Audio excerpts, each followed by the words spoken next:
It's a Monday on the Rio Grande, and the crisp breeze is peculiar for South Texas, known for its hellish heat. Your typical boat outing doesn't usually start with strapping on a bulletproof vest.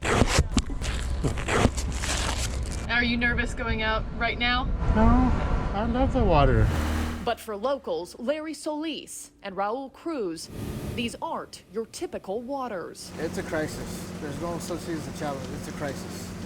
Behind the banks, armed cartels aren't far off. And with the surge at the border, the two men come out frequently to canvass the currents. To my right would be the United States, and to my left would be Mexico. I would say the river would maybe be 100 yards in width, to the length of a football field, basically from one bank to the other bank. Raul lives in Mission, Texas, but he's also a member of the United Cajun Navy, a nonprofit search and rescue group. His mission is twofold, offering supplies to migrants who need emergency care and shining a light on the problem playing out in front of him.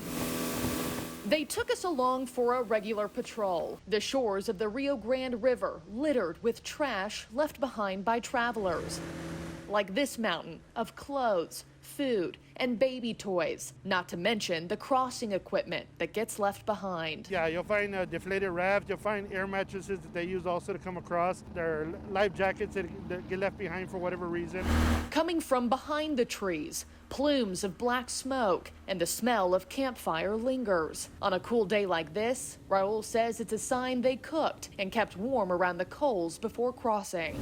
The water, too cold for passage today, but in the last week, Raul has documented this. No. The masked rowers, cartel members, according to locals who say they're charging a crossing fee of about $5,000 per migrant, an entire network of rafts in motion. The ones standing along the banks, signaling when it's safe for the next huddle of families to emerge. You see them right there under the brush. You know the group right there?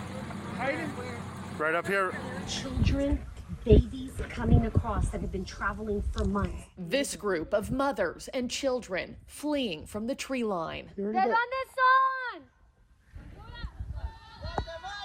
¿Cuánto tiempo en viajar?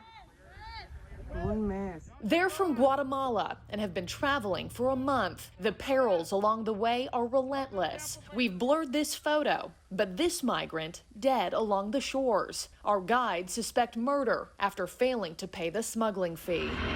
From somebody who lives here and sees this every day, is it a challenge or is it a crisis? I say it's a crisis, and the administration can come down any day, and I'll bring them out to the water so they can see it themselves. For those who do make it across, unaccompanied children and families with kids younger than 7 are allowed to stay. We visited the COVID checkpoint for migrants in downtown McAllen. This group of about 20 tested negative and was released into the night. Many heading to find shelter. Others grab a ticket at the local bus stop across the street. They all know there's a catch and release program going on, so they'll catch them, they'll process them, find out where they have family and stuff, give them their walking papers, and they'll give them a bus ticket to wherever they're headed to. That just opens the floodgate to everybody who wants to come to America now.